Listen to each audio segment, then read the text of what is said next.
세상의 감동 이야기를 전하는 감동 돋보기입니다. 안녕하세요. 저는 스페인 세비야에 살고 있고 미래의 교사를 꿈꾸는 마그놀리아라고 합니다. 어릴 때부터 교육에 대해 관심이 많았는데 특히 가능성이 무궁무진하게 잠재되어 있는 유아들의 올바른 성장에 대해 공부하고 있습니다. 제가 다니는 대학교는 유아 교육 분야에서는 알아주는 곳이지만 스페인의 유아 교육 시장이 좋지 않다 보니 이것저것 복수 전공을 해서 취업을 다른 것으로 하는 경우가 많습니다. 우리 학교에서도 우수한 과에 지원을 해주는 전공 장려금이 있는데 제가 입학할 때만 해도 우리 과가 장려금을 받았는데 2년 동안 점점 삭감되더니 이제는 지원을 거의 받지 못하고 있습니다. 저는 유아교육학과의 과대표로서 교내에서 우리 과와 관련된 총괄 운영과 학생으로 함께 뛰고 있습니다. 1년 전 전공과목 교수님께서 스페인 공영방송에서 교육방송 다큐멘터리를 계획하고 있는데 한국의 공교육을 촬영할 예정이라고 합니다. 그곳 어린이집 및 유치원, 초등학교까지 교육기관 방문에 참여할 대학생을 모집하고 있다고 하니 우리 과에서 응시해보는 건 어떻겠냐고 하셨어요. 일부 비용은 방송국에서 지불하고 현장에서 사용할 기본적인 비용만 내면 되는 것이라서 저는 과의 친구, 후배들과 함께 장장 10장이 넘는 참여 제안서를 만들었고 한 달 뒤 최종 합격 통보를 받게 되었습니다. 저는 이번 한국에서의 촬영이 취업을 위한 포트폴리오로도 매우 좋은 계획이라고 생각해 곧바로 우리 과 학생들에게 공영방송사의 벤치마킹 합격을 전달하며 한국으로 배우러 가자고 제안했는데요. 하지만 어째서인지 학생들은 한국이 한류 문화로 발달은 했지만 아직 발전이 덜 된 아시아라는 한계가 있다고 들었고 중국도 아니고 한국 같은 조그만 나라에 한 달 정도 실습을 나간다고 해서 스페인에서 후한 경력으로 쳐줄 것 같지 않다는 황당한 소리만 늘어놓았습니다. 처음의 의욕과 다르게 졸업을 코앞에 둔 제 친구들은 다른 복수 전공을 한 것으로 취업을 할 예정이라며 참여하지 않겠다고 했고 막 들어온 1학년 후배들은 공부는 뒷전이고 한류라는 것에 눈이 멀어 꼭 놀러가는 것 마냥 얘기하더라고요. 아쉬운 대로 어린 후배들 몇몇과 관내에서 친했던 친구 몇 명, 그리고 다른 학부의 지원자를 받아 팀을 꾸려 한국으로 떠나게 되었습니다. 사실 저조차도 한국을 한 번도 경험해보지 못했기에 알 수 없는 두려움이 들기도 했지만 그저 해외여행이라는 생각으로 무덤덤하게 한국에 도착하게 되었는데요. 그런데 뜻밖에도 학생들과 함께 도착한 한국은 공항에서부터 스페인과는 너무 달랐어요. 그 중에서도 제일 신기했던 것은 한국 공항은 어디를 둘러봐도 쾌적했다는 점입니다. 스페인의 공항은 다소 낡았고 조금 위험해 보이는 지역도 있습니다. 하지만 한국의 공항은 천장이 매우 높고 채광이 전체적으로 잘 들었으며 중간중간 조명으로 편안하게 실내 거리를 걷는 듯한 느낌을 주었죠. 또 한국 공항은 돈이 많아 보였답니다.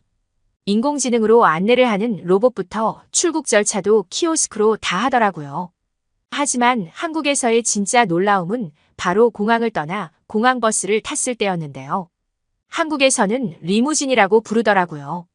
보통 스페인의 버스는 대부분이 엄청나게 낡아 있어서 흔들림이 심해서 오래 탄 경우 멀미를 할 수밖에 없는데 한국의 공항버스는 1인 우등 좌석처럼 크기도 정말 크고 다리 각도도 조절할 수 있었으며 음료수, 받침대, TV 등 전용 버스를 타는 느낌이었답니다. 이러한 한국의 수준 높은 교통수단은 저와 동료들을 당황하게 만들었습니다. 공항 리무진을 타고 서울의 한 숙소에 도착한 우리는 호텔에서 제공해주는 한식을 먹고 따뜻한 방에서 쉬었습니다.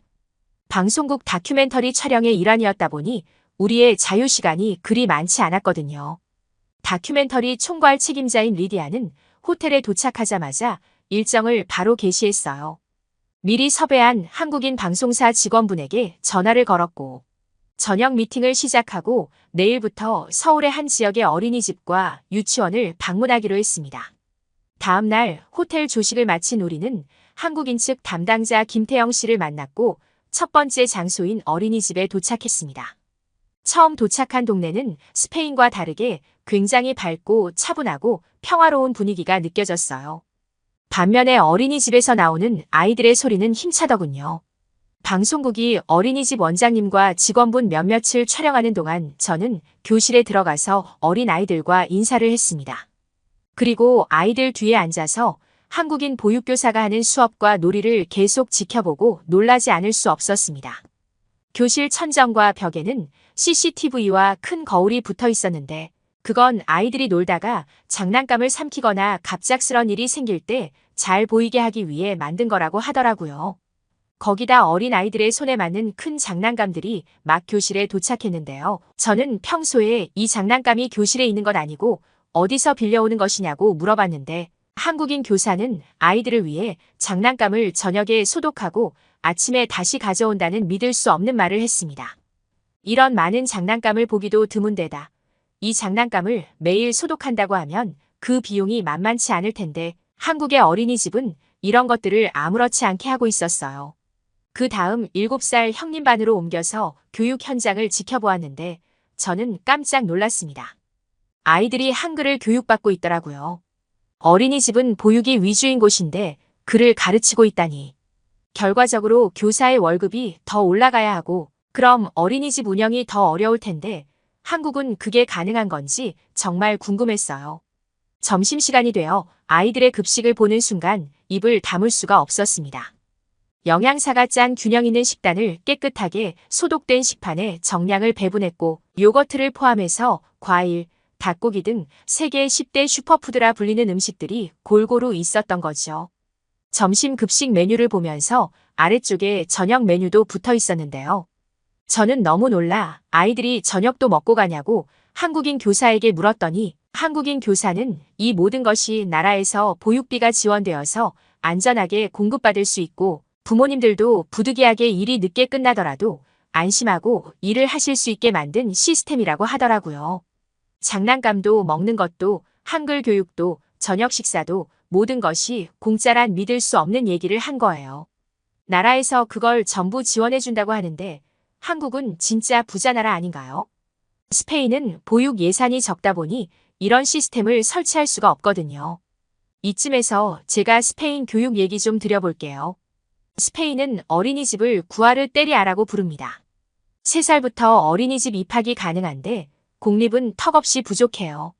그래서 저소득층의 맞벌이 부부의 자녀이거나 대가족 자녀의 경우 점수를 더 받아야만 구아르 때리아에 들어갈 수 있습니다. 일반인은 거의 못 들어간다고 보면 됩니다. 반면에 사립은 1살부터 입학이 가능하지만 아이 한 명당 거의 700유로, 그러니까 한국 돈으로 100만 원에 육박합니다. 그래서 아이를 가진 스페인 엄마들이 회사 일로 스트레스를 많이 받을 때면 왜 일을 하는지 모르겠다고 해요.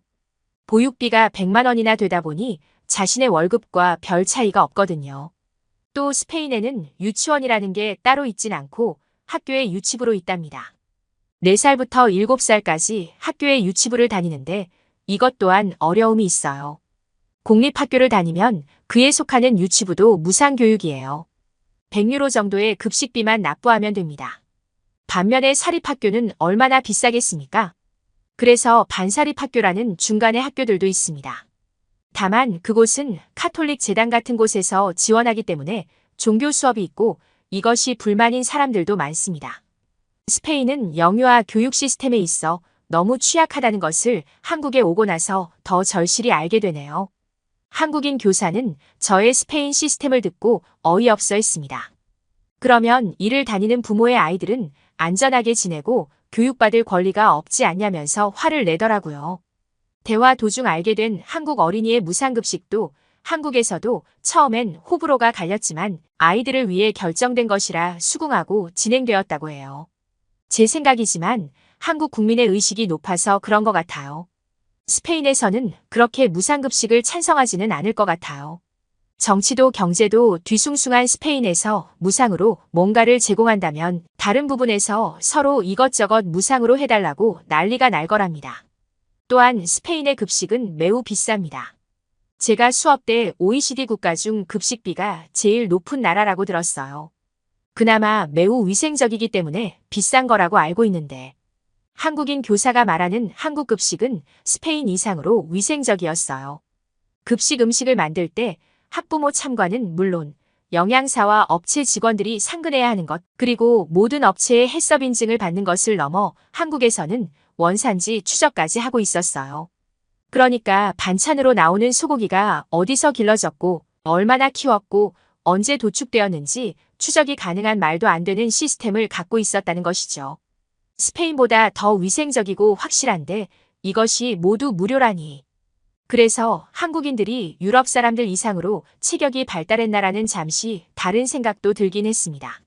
그리고 어린이집의 화장실도 너무 깨끗하고 각종 비품이 잘 정리되어 있었습니다. 특히 화장실에 있는 일회용 가글이 무료로 제공되고 있다는 사실은 도저히 믿기가 어려웠어요. 스페인에서 가글은 고급 호텔에서 갖춘 서비스거든요. 하지만 놀라움은 여기서 끝나지 않았습니다.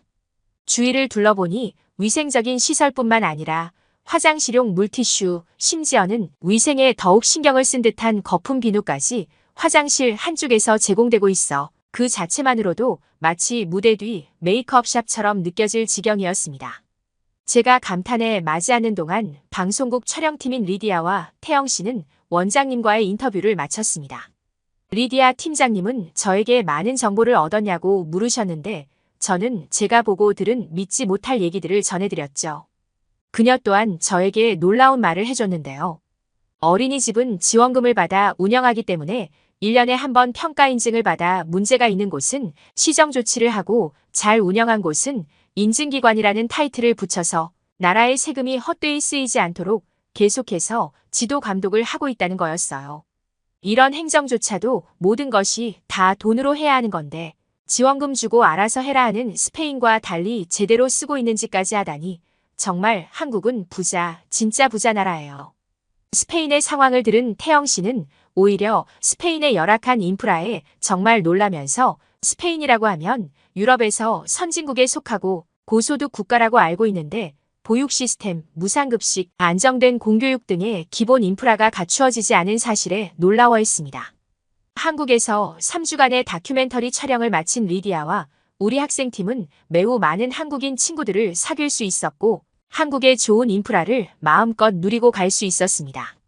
특히 1학년 후배인 아니는 한국에 심취되어 한국으로의 이민도 고민할 정도였다니까요. 스페인도 한국의 좋은 보육 시스템의 장점을 따라해서 아이 키우는데 부담이 적고 부모들도 행복할 수 있었으면 좋겠습니다. 그래서 제가 공부하고 있는 영유아 교육 분야가 더 인기가 좋아지길 바라봅니다. 마그놀리아의 한국 어린이집 방문담 재미있게 들으셨나요? 한국 출산율이 낮아지면서 아이를 키우는 부분에서 정부의 지원이 많이 이뤄지고 있습니다. 이것이 더 좋은 결과로 이어지길 바라면서 오늘 이야기 여기서 마치겠습니다. 감동 돋보기는 여러분의 사연을 기다리고 있습니다. 함께 하고 싶은 사연을 공식 메일로 보내주시면 신중히 검토하여 영상으로 제작하도록 하겠습니다. 구독과 좋아요는 영상 제작에 큰 힘이 됩니다. 감사합니다.